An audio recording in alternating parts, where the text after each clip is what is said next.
Hello, hello, and welcome back to another episode of Synovial Marketing Masterclass. I'm so excited to be here today with Tammy, the owner of the Foster Closet. It's a great organization that helps foster parents and the foster community. So I'm going to let her introduce herself, but I'm so excited to be here with her today and talk about all the amazing things she's doing for the community. Thanks. Yeah, Tammy McGuire, founder, co-founder. I have to say that because my husband actually did help. Yeah. President, executive director of the Foster Closet. It's been around for about 16 years when it started in our closet, but a 501c3 in 2009. So we have been around for 14 years. This will make our 15th year in October. That's our anniversary year where we became a 501c3. And up to date, we have helped almost 13,000 children in Northeast Florida for free. Oh, yes, that's so exciting. Thanks. So I know I visited for a short little period of time, the foster closet. But if you could tell our listeners a little bit about what you offer for the community. Sure.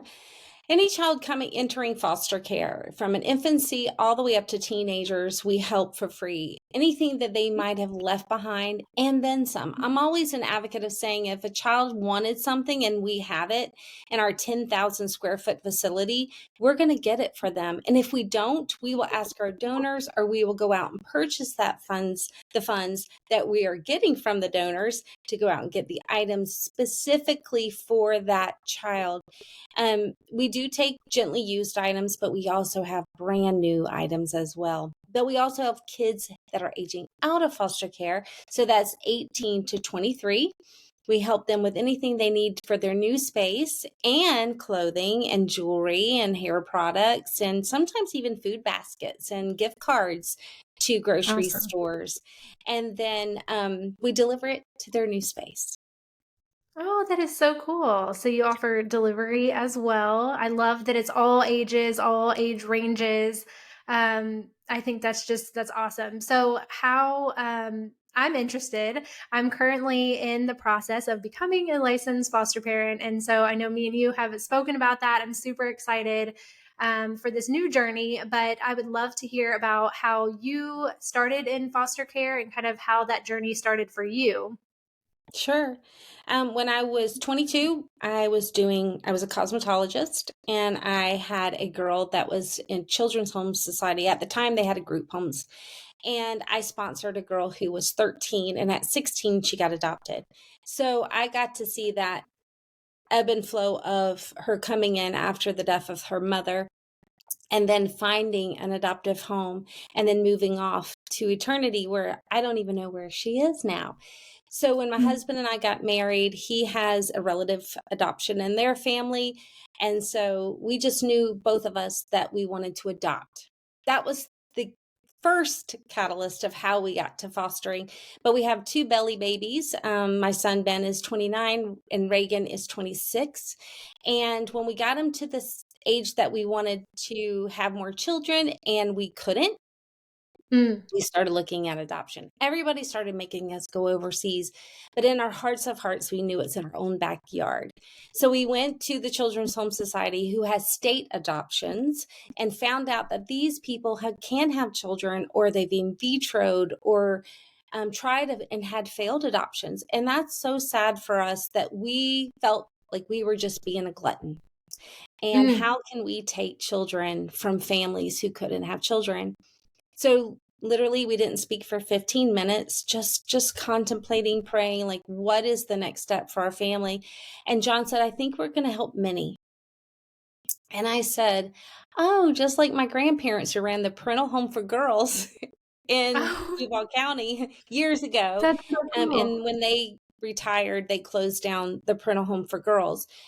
And he said, no, that's not what I meant. And so truly, it took us about 2 years of praying and doing a lot of research. And he came, I knew it was foster care, but I am an advocate of not pushing your spouse to do anything that they would not want to do, because then it's just conflict and turmoil within your relationship. Because foster care brings that in and of itself. Well, fast forward, my husband's like, guess what? I think it's foster care. And I was like, oh my gosh, look at all this research that I've done. Look at all this. Yeah, it was truly a God moment. When that Mm. happened, we diligently started looking for foster agencies and we found one. We became a foster parent 18 years ago. Wow, that is so awesome. What a Thank you. great story and what a great, testament to your relationship that it kind of, it worked that way and you were both on the same page and that fostering was something that you were able to do. How many children have you had in your 18 years of fostering? Good question. So 61 children in Wow. 13 years. Out of Wow. the 18, we fostered for 13. And our last two were our final, and we adopted them. We call it heart babies. So, Mm. also, I have to say that not only are they adopted into our family, but my daughter, my 26-year-old, adopted 3 years ago, and we have a 15-year-old granddaughter from her heart and a 3-year-old from her belly. Awesome. That is so awesome. So, not only did the fostering, come to you, but then your children also decided to kind of to adopt and get into that as well. I think that's really cool. I know Thanks. we talked a little bit about that about how, fostering is a big decision and it is, it's a lot of commitment and work and I love that your birth children were able to see that hard work in you and then they decided to also go that route. I think that's super cool. Thank you. So you have your biological children and then your two that you did adopt, and are they involved in the foster closet or do they work there as well? They Well, if you're made to go, you're gonna have to work. Think about it. I mean, it's almost like if your parents owned a grocery store or restaurant, you're there. And Yeah. are you wanting to be there at a teenage years? You want to be home sleeping. So once they're there, I've seen that spark of interest of helping those other children, Mm. especially my 16-year-old. My 15-year-old son has Duchenne, so he's not mobile. And he has a lot of mental health issues. So he's socially awkward, but his sister who's 16, yes. And our older children, um, Ben's more our 29-year-old, he's more recluse. But of course, right, if you think about it, Reagan, she adopted. So obviously she has a Yeah. heart and a passion and a platform for the children in foster care through the foster closet. That's awesome. So cool. And I know y'all are you do a lot of like community events. There's events that are coming up. I'd love to talk about those and talk about how the foster closet, helps the community and kind of the community outreach that it's doing. Yeah. Um, well, we always love to have parents' night out. Sadly, our churches, because of COVID, they backed off a little bit. We always need more of that. With parents' night out, a selective church can either utilize it at their church because we love different zip codes around the city, and for families, Duval County is a large circumference, the largest in our nation, in our continental US. So people don't understand that it could take an hour to hour and a half to get to other side, Mm. depending on the traffic. So to have churches in their local zip codes who can give a family a night out from 6 to 9, we feed, we play, we have fun, that is a need. And they can go to info@fostercloset.org to get more information. But then we also have the Players Championship coming up in March. Right now, you can go online to fostercloset.org to purchase tickets through that link provided, and $40 per ticket goes to the foster closet. So it's an easy way to watch the tournament players. If you're here in Jacksonville or Ponte Vedra, it is a magnificent Mhm. venue just to sit and watch golf or Yeah. just sit and watch nature. But that money goes to us. And then we have a charity Mhm. event at through them called Chippin' for Charities. And we have a celebrity who used to be Yay. an MLB player who's going to be our celebrity for the day. And we automatically get $5,000. But if he gets closest to the hole, we get 50. So that's another That's wonderful awesome. way you can give back. And then we haven't had a gala in person since 2019. So we do need a new one. So we need event planners. We need people who are Mm. willing to go out and get silent auction items and donate their time so we can get those funds, because even though about 87 to 89% of our overhead is paid for family support services, anything over that goes straight to the children. So if I need, in the month of May, 100 children came into Duval County, Wow. 81 came into the foster closet in the month of Mm. June. I spent over $2,000 just in that month because we didn't have the certain items for those children. So that's where your funds go. Wow. Yeah. Yeah, that's really awesome to know that you can there are events that we're already going to, like the Players Championship, and you can also support a great cause through the foster closet. I think that's super exciting. I know I'm going to look into that for myself. But I do want to kind of talk about, so you serve areas all around Jacksonville, or is it for foster parents that are all around Jacksonville in a certain area who can kind of come and utilize the foster closet? Anyone. Okay. So it's 5 counties: Duval, Nassau, Clay, Baker, St. John's. That's the five Northeast Florida families, foster families that are caregivers, I should say, that we help. However, we've had all the way down to Tampa come up. We've had all the way over to the Panhandle come over, and in Georgia. If you come to us, we will help. So it's foster families the first 3 initial months when they first arrive. After that, their stipend kicks in and all their resources. And then for relative placement, that's called kinship. You're related in some fashion to the child. We help 6 months because their stipend is much lower than a foster. And then a non-relative, they get paid half of nothing. And so we help them for 4 seasons, 12 months for free. Wow, that's great. Yeah, that's awesome. So, anyone in Jacksonville, even outside of Jacksonville, it seems like has been able to utilize this service, which I think is so awesome. And then, as far as how do you, I know, isn't it by appointment? You call and schedule an appointment to come in. So once you get a child, you get what's called a red folder, or if you're a kinship, a court order.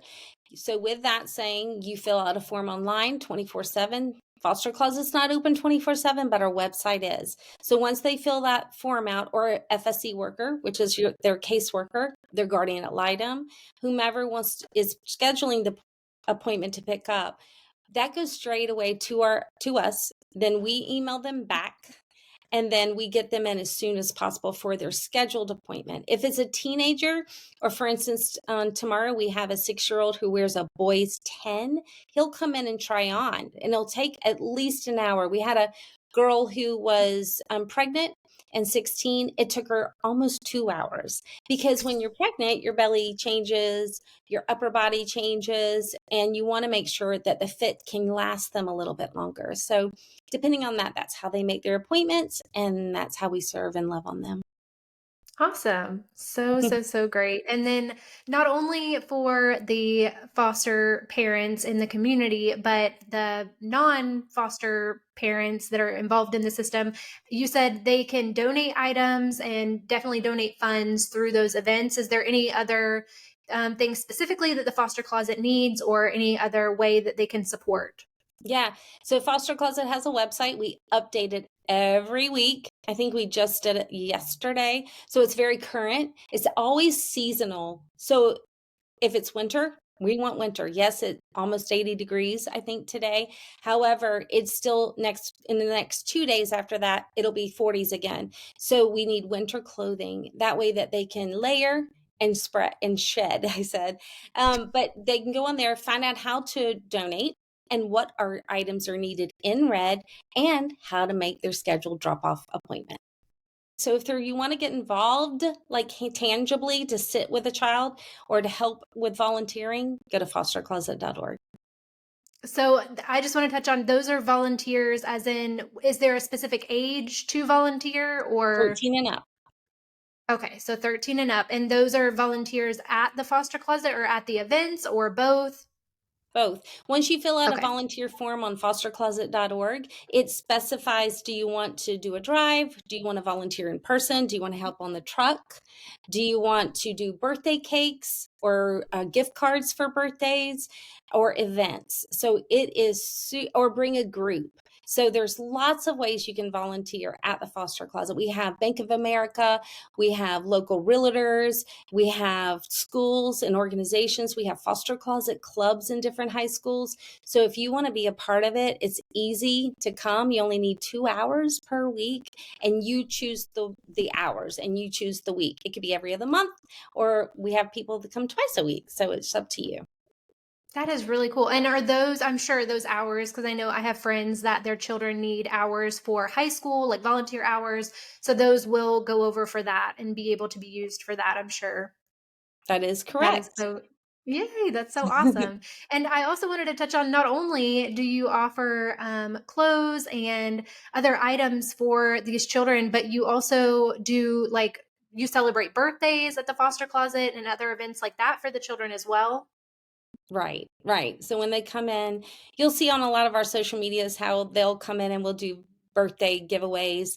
And gift cards are for that too. If somebody wants to donate a gift card, that's super amazing for those teenagers. People forget our teens. They just want to make sure that they get the babies and those little toys and trinkets, and that's fun too. But video game systems, experiences are super amazing for these kids. If you ever wanted to do an experience for kids, send a kid to Disney. Those are big things that our kids can afford and might not have ever utilized before. So I think out of the box will help you. That's a great idea. Yeah, to even just the experiences are huge. I know we're focusing more on that for my son, for my biological son, not so many gifts. It's more experiences because those are the memories that they'll remember. Toys and things like that, materials will go away. So That's right. definitely experiences is a great thing, especially for these children that again haven't experienced it and have experienced a lot of other negative things. The positive is important. So Yeah, I always yeah. tell everybody tangible things go away, experiences never do. And you can always grab onto those happy moments. I call them treasured memories. That is so true. Yes, the memories stay forever. And those I love that because those are the things that those kids will remember forever. They won't remember an Xbox system or, they might, but the memories are awesome. And one thing that I want to, talk about for kind of myself and my own personal journey, but is if someone is looking into possibly becoming a foster parent or, those adoption routes, what would be your advice to them or what would you kind of say to them about that process? Well, first of all, who's it for? Are you doing it for your gain or for theirs? Are you Mm, servicing your need or a child's need? Once you've determined, like truthfully, in your heart and your soul, your mind, everything, your environment, that it's about a child's need and not your emptiness, that's the perfection of it all because they come in with so many behaviors, so many past afflictions that you might not even know about, even in utero that was done to them or they were exposed to. Once you learn that and have that mindset that you're good to go, I think that you're ready. And then you need to take your pride training in your state of Florida. They're all different and elsewhere. We're privatized in the state of Florida. So we have to look for your CBC, your community based care organization that's giving you those trainings. Go through the training, make sure your family is on it. Like, don't try to mm, talk your family into it because that will never work. I've seen that sadly happen. And then be prepared for multiple people, multiple filling out of this and going here and going there. And then also, I always tell everybody that our children have baggage. It is not their past, their biologicals, it's not their behavior, it is the system. And to learn the system is probably the big education. I cannot stress to be Mm, educated. Don't be in the mindset of I'm going to be I know this. I've got this, or why are you doing that? No, be open to learn and to educate for and advocate for the child. I love that. Yeah. Thanks. Yeah, I think that's super important. And I have come into this new world and journey, and I'm all about learning. It's definitely a journey, continued education with classes and all the things. So, I'm excited that we have connected, and I'm definitely going to be utilizing you as a Thanks. resource for all the things. Good. Yes. But before we close out, I wanted to again give everyone the information as to where they can find you and connect with the foster closet and donate and all the good things and the events coming up. If you could just tell everybody, where your website, your socials, where they can kind of donate and support. Fostercloset.org has all of our socials. Go to the bottom of the page on the home page. You can click on each individual one from Twitter, Instagram, X, Facebook. We have two Facebooks. We have a feed and a wall. So all of those are so informative. We also have a YouTube channel. Haven't done anything in a while because when COVID hit, that was really super important to me. So there's a lot of educational stuff in there. However, Foster Closet's website is so important because it has a plethora of information for our caregivers, caseworkers, and our donors. Also, special events are there, and all of our in the news, how to get a hold of us, or how to share about how to get a hold of us, and of also our address. There's a map. You can click on it and Google Map it from where you are to us. Perfect. And that there's just the one location now in Jacksonville, and that is where's that located? St. John's Bluff Road. So it's in the heart of Jacksonville. I think it's off of main arteries going from west side, north side, south side, and south to St. Johns County. Thank you You're so welcome. much again for taking the time to talk with us today. I'm so excited to share the foster closet as a resource for our community, and you're doing great things. I'm excited to share about it and for everyone to support. So, thanks. Thank you.